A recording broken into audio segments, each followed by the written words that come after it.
Hello everyone. So in today's video we are going to learn the another topic of chapter 3, that is joint venture. So when two or more independent firms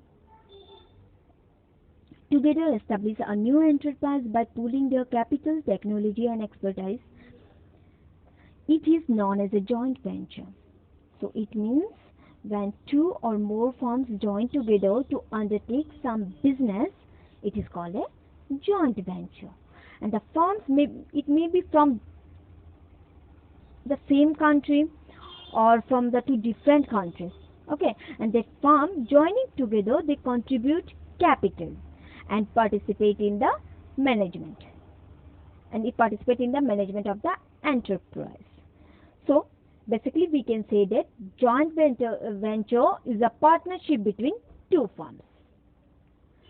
So let us understand by taking an example. Like say,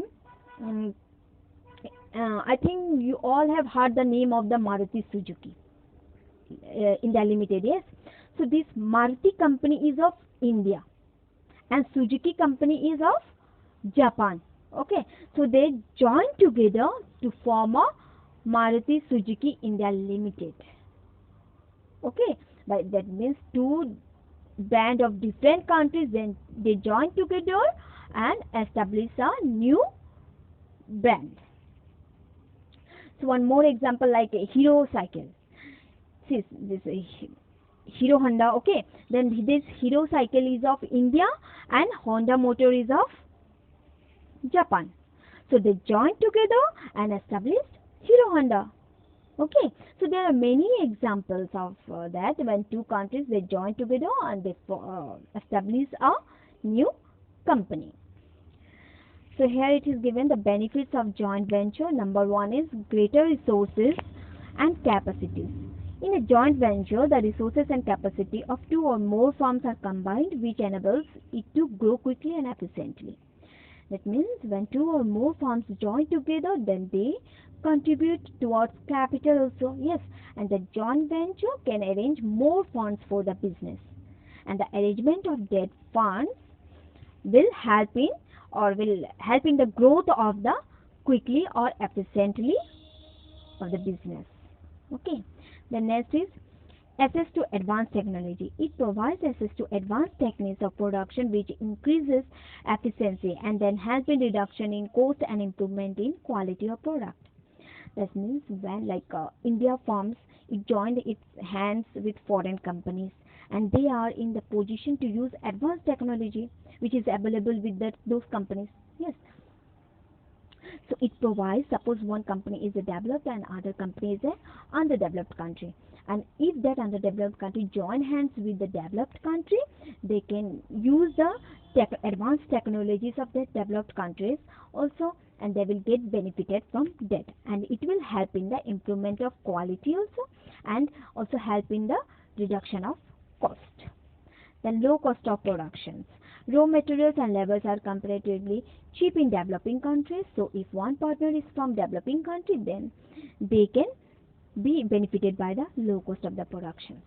Yes, so when two countries, like one developed and one is underdeveloped countries, when they join together, so developed countries, in developed country, the cost of the raws and materials and then labor is quite cheap from the underdeveloped country.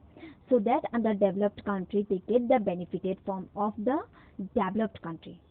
Okay, and they get benefited. How they get benefited? By the low cost of the production. The next is well-known brand names. When one party has well-established brands and goodwills, the other party gets this benefit. Products of such brand names can be easily launched in the market. So just like one company, like take an example of like Lakme. If Lakme earn the goodwill in the foreign country and it is highly in demand in the foreign countries. Okay, so by the name of that goodwill, that Lakme company can start a business in India also.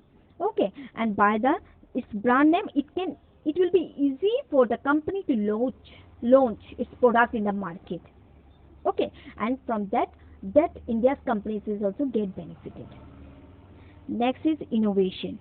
Foreign partners in joint ventures have the ideas and technologies to develop innovative products and services.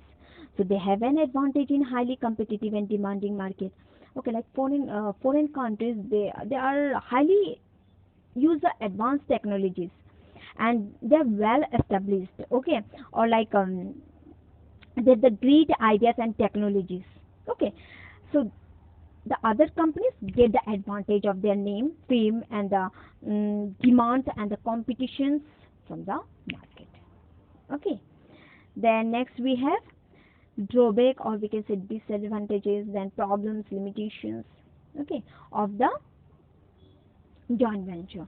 Number one is conflicts and disputes. So when two companies involved in a joint venture without serious consideration and paperwork, they end up having a lots of disputes and conflicts, which result affect the businesses of both the companies, and as a result, the joint venture becomes a failure. So see, sometimes it happens that in joint venture there may be conflict between the two parties.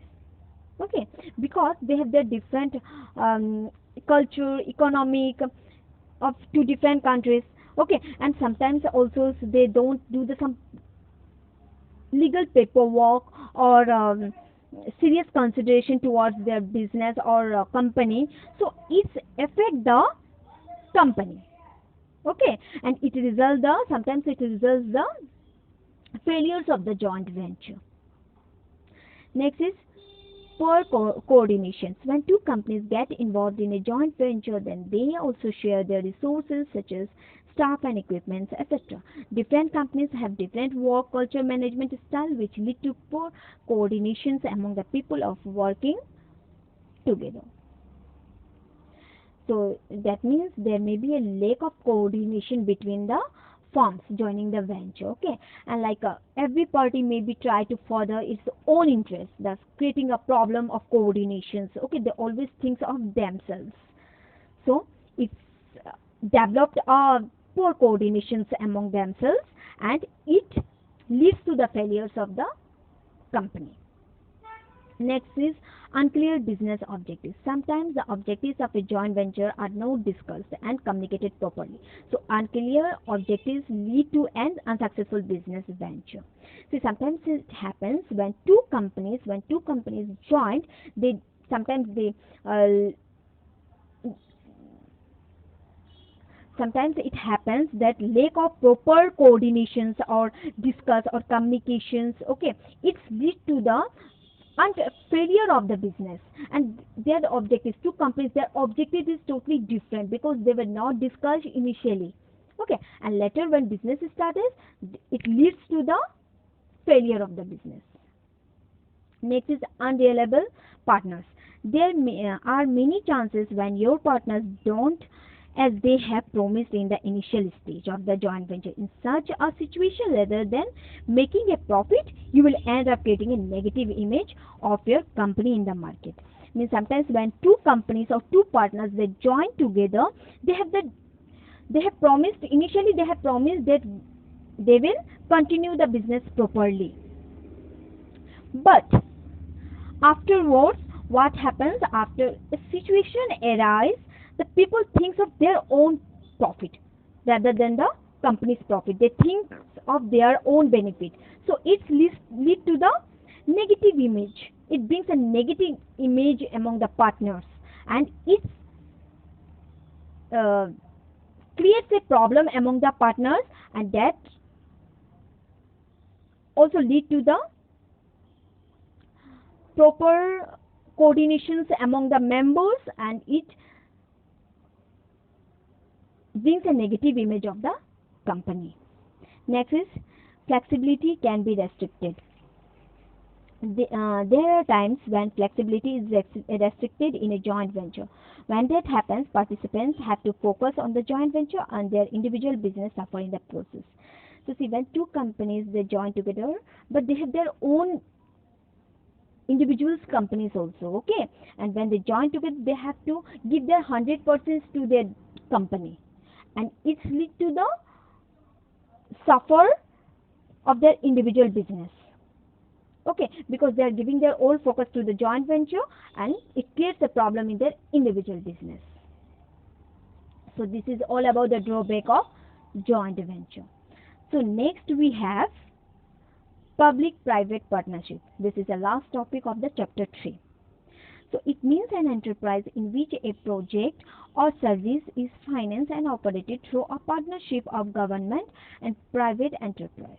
Okay, that means public-private partnership is like a venture, okay, where government and private entrepreneurs join to take up some work or provide some service.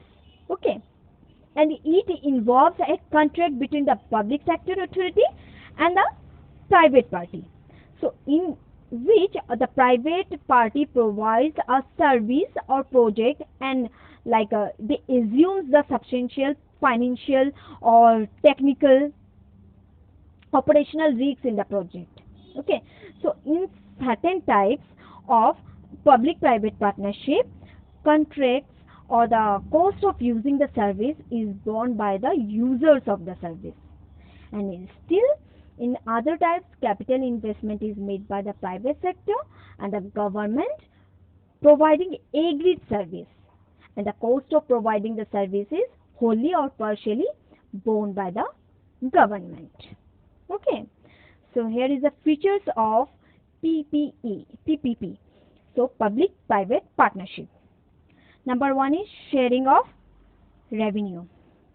So sharing of revenue means in public private partnership the mode of revenue is shared, and it is shared between the private party and the government in a agreed ratio. Okay, the next is cost of using service. So see, in public private partnership the mode of the cost of providing service may be borne wholly or partially by the government. Okay, and in some cases like the cost of providing service may be borne by the users but not by the government. The next is provision of capital subsidy. So it means in case where private sector is creating infrastructure facilities, the government may provide capital subsidy, and it may provide capital subsidy in the form of one-time grant. Okay, and in some cases this government may provide revenue or subsidy or tax concession or assuring annual minimum revenue. Okay, the next we have is joint venture between public sector and the private sectors. So it is a contract between public sector authority and the private party. So whether this private party provides public service and government bears financial and other risk. Next is suitable for high priority projects. So that means this PPP or public private partnership is suitable in high priority projects, and these high priority projects are like infrastructure. Okay, so the project of public welfare may also be taken up in the mode of the business. Okay, so this is all about chapter public private partnerships. So here we come to an end of chapter 3. So you can write the features of public private partnership from your book also. It is given there in page number 145. Okay, thank you.